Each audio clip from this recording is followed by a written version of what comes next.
ભોળાનાથના દર્શન તો મેં કરી લીધા. તો મિત્રો હું અહીં ફક્ત ને ફક્ત અમારી પાછળ જે હનુમાનજી વિષ્ણુ ભગવાનની મૂર્તિ છે એ કેટલા મોટા છે. હનુમાનજીની મૂર્તિ તો આપણે જોઈ મોટી.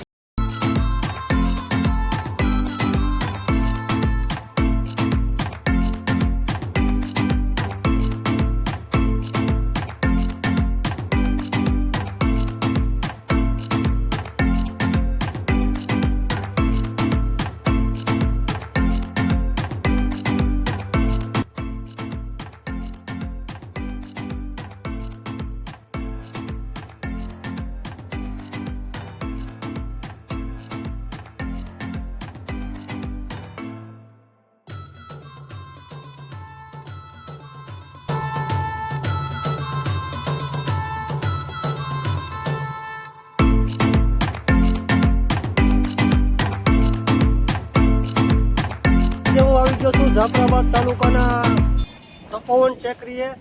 એ આવેલું છે બાબરકોટથી થોડું આગળ. અને મિત્રો અહીં હનુમાનજીની ખૂબ જ વિશાળ મૂર્તિ છે, એ પણ હું તમને બતાવીશ. અને આ છે તપસી બાપુના આશ્રમનું બોર્ડ અને આ છે એમનો ગેટ. તો મિત્રો આપણે હવે જઈશું તપસી બાપુના આશ્રમમાં અને ત્યાં બીજા પણ ઘણા મંદિર છે, આપણે એમના પણ દર્શન કરીશું.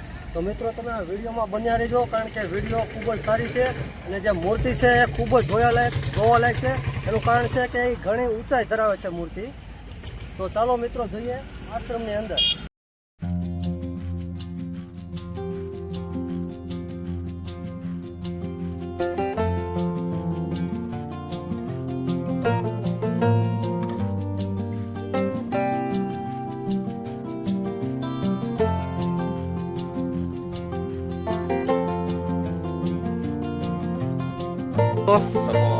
હું આવી ગયો છું તપોવન ટેકરીએ અને અહીં મને એક બાપુ મળ્યા છે, તો પાસેથી થોડીક માહિતી લઈએ મંદિર વિશે. બાપુ સીતારામ, કેમ છો? જય સિયારામ. મજામાં ને? મજામાં. તો બાપુ આ મંદિર છે જે એ ક્યાં ભગવાનનું છે? આ બ્લેક કલરનું છે હનુમાનજી મહારાજનું મંદિર છે. હનુમાન તાત્કાલિક હનુમાન. અહીંયા એક હનુમાનજીની મૂર્તિ પણ છે ને ઊંચી? ઊંચી હનુમાનજીની લંબે હનુમાન. એની ઊંચાઈ અંદાજે કેટલી છે? આશરે 30 ની આરે ઘરે. નીચલો ભાગ એઠે પાછું 25 ફૂટ બીજી છે. હા, પાયો 25 ફૂટનો છે. હા. તો બાપુનું કહેવાનું એમ છે કે હનુમાનજીની એક મૂર્તિ છે એ 30 થી 40 ફૂટ ઊંચી છે અને નીચો અને જે જમીનની અંદર જે પાયો છે એ પણ 20 થી 25 ફૂટ ઊંડો હોય છે. અને બાપુ અહીંયા એક વૃક્ષ પણ બહુ જૂનું છે એવું મેં સાંભળ્યું છે. આ છે લગભગ બાપુ અહીંયા બેઠીને તપ કરતા. તો બાપુએ આપણને આ બધું જણાવ્યું. બાપુનો આપણે ખૂબ ખૂબ આભાર માનીએ. બાપુ તો સીતારામ. તો મિત્રો આ બાપુ માતાજીને બોલાવે છે, એટલે ગાય માતાજી છે આ. તો ગાય માતાજી અહીં આશ્રમમાં હરે ફરે છે. બાપુ એમને બોલાવે છે. તો આ છે બાપુએ કીધું એ જૂનું વૃક્ષ. તમે જોઈ શકો છો આ જૂનું વૃક્ષ. આ ખૂબ જ જૂનું વૃક્ષ છે, તમે જુઓ.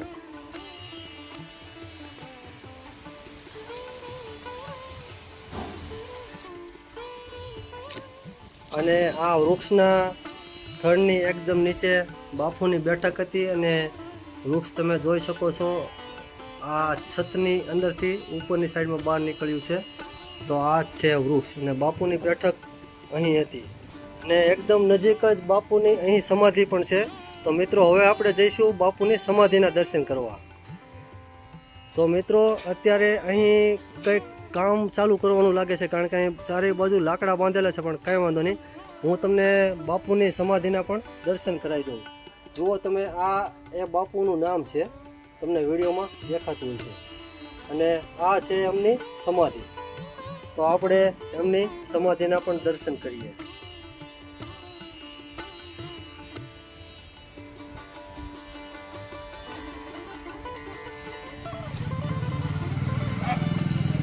તો મિત્રો તમે ફરીવાર જુઓ, પેલું વૃક્ષ આ છતની ઉપરથી બહાર નીકળ્યું છે.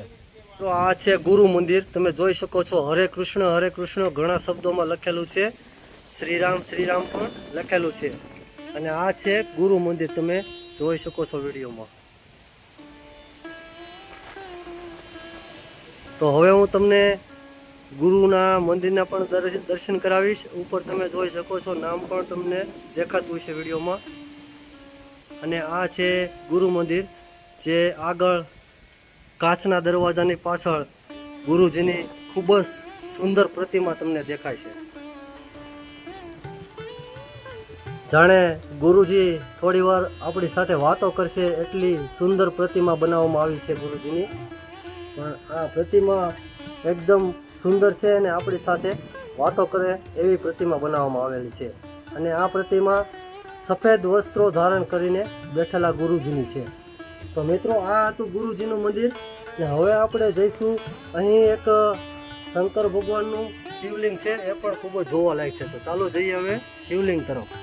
તો મિત્રો, મેં તમને કીધું હતું કે અહીં એક ભોળાનાથનું મંદિર પણ છે, અને ત્યાં આમ ઉપર પતરા ટાઈપ છે, અને શિવલિંગ છે એકદમ ખુલ્લામાં છે, પણ ખૂબ જ સરસ શિવલિંગ છે. તો આપણે એમના પણ દર્શન કરીશું. તો તમે વિડીયો ચાલુ રાખો અને મારી સાથે તમે પણ ચાલો. તો આ શિવલિંગ છે. આવા ખુલ્લા વાતાવરણમાં જે શિવલિંગ હોય છે ત્યાં બેસવાની પણ ખૂબ જ મજા આવે છે. પવન પણ આવે છે અને ભગવાનના દર્શન પણ થાય છે. આવા ગીરમાં પણ ઘણી જગ્યાએ આવા શિવલિંગ જોવા મળે છે. અને અહીં ભોળાનાથના દર્શન તો મેં કરી લીધા, અને હવે અહીં બાજુમાં એક બ્લેક માર્બલમાં એક હનુમાનજીનું મંદિર છે. આવું મંદિર તમે ક્યાંય નહીં જોયું હોય, કારણ કે આ મંદિર છે એ બ્લેક માર્બલમાંથી બનાવવામાં આવેલું છે, અને મંદિર પણ મોટું અને વિશાળ છે. અને ત્યાં હનુમાનજીની મૂર્તિ પણ એટલી ખૂબ જ સુંદર છે. તો ચાલો મિત્રો, હવે આપણે જઈએ હનુમાનજીના દર્શન કરવા માટે. અને આ વિડીયો તમે લાસ્ટ સુધી જોજો, કારણ કે અહીં એક હનુમાનજીની વિશાળ પ્રતિમા પણ છે, એ મેદાનમાં છે. અને અહીં એક મોટો કોઠીઓ પણ છે, એ હનુમાનજીની મૂર્તિની એકદમ બાજુમાં છે. તો એ બંને જોવા માટે તમે આ વિડીયો પૂરો જોજો, તો જ તમને એમના દર્શન થશે. કારણ કે હનુમાનજીની જે મૂર્તિ છે એ લગભગ 40થી 50 ફૂટ ઊંચી છે. તો હું એમના જ દર્શન કરવા માટે અહીં દૂર સુધી આવેલો છું. તો ચાલો મિત્રો, હવે જઈએ આપણે હનુમાનજીના મંદિર. મિત્રો, અહીં તમે જોઈ શકો છો, આ મંદિર આશ્રમના પટાંગણની અંદર વિષ્ણુ ભગવાનની મૂર્તિ છે. અહીં માતાજી એમની સેવા કરતા નજરે પડે છે, અને અહીં બીજા ભગવાનની પણ મૂર્તિ છે. તમે એ પણ જોઈ શકો છો, કેટલી સુંદર રીતે બનાવવામાં આવી છે આ બધી મૂર્તિ. તો મિત્રો, આવું બધું જોવા માટે તમારે મારી યુટ્યુબ ચેનલને સબસ્ક્રાઈબ કરવી પડશે, તો જ તમને આ બધું જોવા મળશે. કારણ કે હું રોજે રોજ અલગ અલગ પ્રકારની વિડીયો અપલોડ કરું છું, અને એ પણ એકસાથે બધા જોઈ શકે એવી વિડીયો હોય છે. તો મિત્રો, હવે આપણે જઈશું સામે આવેલા બ્લેક કલરના માર્બલના હનુમાનજીના મંદિરની અંદર. તમે અહીંથી જોઈ શકો છો, એ મંદિર કેટલું ભવ્ય છે, અને આ મંદિરનો રંગ છે બીજા મંદિર કરતાં એકદમ અલગ છે. હનુમાનજીના મંદિરે જતાં પહેલાં આપણે આ સ્તંભ જોઈએ. આ સ્તંભ શા માટે છે એ તો ખબર નથી, પણ આ સ્તંભ જોવાલાયક છે. તો અહીં કંઈક લખેલું પણ છે, એ પણ હું તમને બતાવું. ભાવના વંદના, આમાં ઘણું બધું લખેલું છે. તો એમની એકદમ નજીક જ બ્લેક કલરના માર્બલમાંથી બનાવવામાં આવેલું હનુમાનજી મહારાજનું મંદિર છે. મિત્રો, તમે કેસરી કલરના તો હનુમાનજી મહારાજના મંદિર જોયા જ હશે, પણ બ્લેક કલરના માર્બલમાંથી બનાવવામાં આવેલું હનુમાનજીનું આ મંદિર કદાચ તમે પ્રથમ વખત પણ જોતા હોય, તો મિત્રો આ વિડીયો તમે પૂરી જોજો. કારણ કે આ મંદિર ખૂબ જ ઓછી જગ્યાએ જોવા મળે એમાંનું એક મંદિર છે. તો મિત્રો, હવે આપણે જઈશું હનુમાનજીના મંદિરના દર્શન કરવા. તો તમે વિડીયો ચાલુ રાખજો.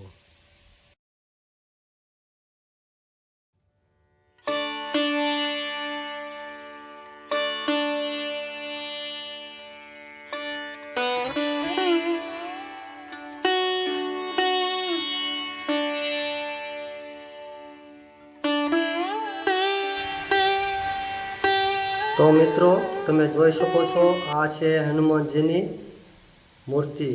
મિત્રો, મંદિર તો બ્લેક કલરનું છે જ, પણ આ હનુમાનજીની મૂર્તિ છે એ પણ બ્લેક કલરમાં છે, એ પણ તમે જોઈ શકો છો. મિત્રો, આવી મૂર્તિ તમને ખૂબ જ ઓછી જગ્યાએ જોવા મળશે.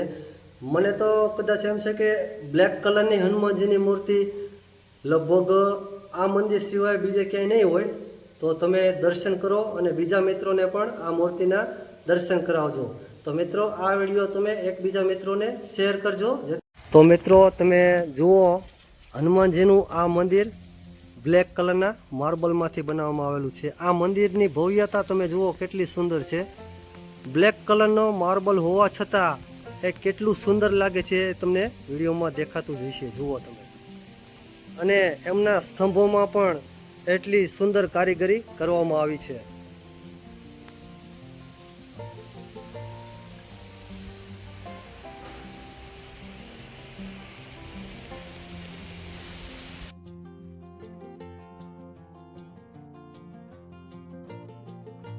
તો આપણે હનુમાનજી મહારાજના દર્શન તો કરી લીધા, તો હવે આપણે જઈશું બહાર, જ્યાં હનુમાનજીની 50 ફૂટ કરતા પણ વધારે ઊંચી મૂર્તિ છે, એમના દર્શન કરવા.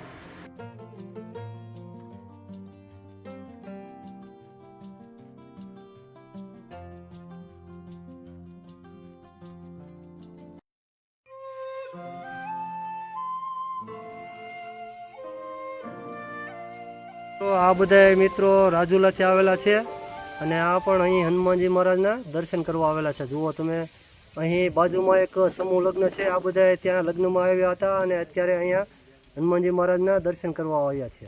તો મિત્રો હું અહીં તપોવન ટેકરીએ ફક્ત ને ફક્ત હનુમાનજીની મૂર્તિના દર્શન કરવા માટે જ આવ્યો હતો. તમે જોઈ શકો છો મિત્રો, આ મૂર્તિની ઊંચાઈ ઓછામાં ઓછી 50 ફૂટ કરતાં પણ વધારે હશે અને ઉપર રામ અને લક્ષ્મણ પણ બિરાજે છે. એ પણ હું તમને વિડીયોમાં બતાવીશ. તો મિત્રો આવી અવનવી વિડીયો જોવા માટે તમે મારી યુટ્યુબ ચેનલને સબસ્ક્રાઈબ કરજો, જેથી કરીને હું આવી કોઈ પણ વિડીયો હોય આપના સુધી પહેલાં પહોંચાડી શકું.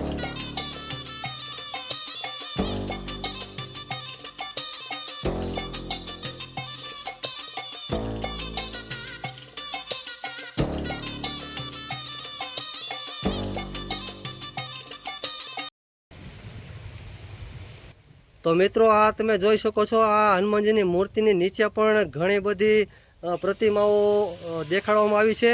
જેમાં આ છે અયોધ્યા નગરી, એ દશરથ રાજા છે, પછી રામ લક્ષ્મણ છે, પડખે હનુમાનજી બેઠા છે, એવું દેખાડવામાં આવ્યું છે. તો તમે જોઈ શકો છો આ હનુમાનજીની મૂર્તિની નીચે છે એકદમ.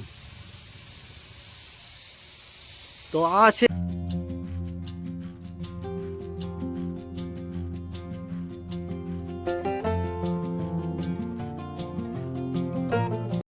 મિત્રો અહીં એક નજીકમાં બીજી પણ મૂર્તિ છે, પણ એમના પણ હું તમને દર્શન કરાવીશ.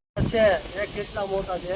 હનુમાનજીની મૂર્તિ તો આપણે જોઈ મોટી, નંદી મહારાજની ઊંચાઈ પણ ઘણી બધી છે. તમે જો એમની નજીક જાઓ તો દેખાય છે કેટલા મોટા નંદી મહારાજ છે. તમે જુઓ, આજે હું આવ્યો હતો જાફરાબાદ તાલુકાના બાબરકોટ ગામે, જ્યાં હનુમાનજી મહારાજનું બ્લેક કલરનું મંદિર મને જોવા મળ્યું. અને નવાઈની વાત તો એ છે કે જ્યાં અંદર મૂર્તિ હતી એ પણ બ્લેક કલરની હતી. એટલે મિત્રો આવા મંદિર તમને ખૂબ જ ઓછા જોવા મળશે. અને આ આશ્રમનું નામ છે તપોવન ટેકરી, જે બાબરકોટ ગામથી થોડાક અંદર આવો એટલે આ આશ્રમ તમને જોવા મળશે. તો મિત્રો આપણે અહીં હનુમાનજીના મંદિરના દર્શન કર્યા, અહીં હનુમાનજીની મૂર્તિ પણ જોઈ, પાછળ ભોળાનાથની શિવલિંગ હતી એ પણ જોઈ. તો આ બધું મેં તમને આ વિડીયોમાં બતાવ્યું. તો મિત્રો આવી અવનવી વિડીયો જોવા માટે તમે મારી ચેનલને સબસ્ક્રાઈબ જરૂર કરજો, જેથી કરીને હું તમને આવી કોઈ પણ વિડીયો આપના સુધી પહેલાં પહોંચાડી શકું. તો મિત્રો હવે મળીશું આપણે નવા વિડીયોમાં. ત્યાં સુધી બધાને જય માતાજી.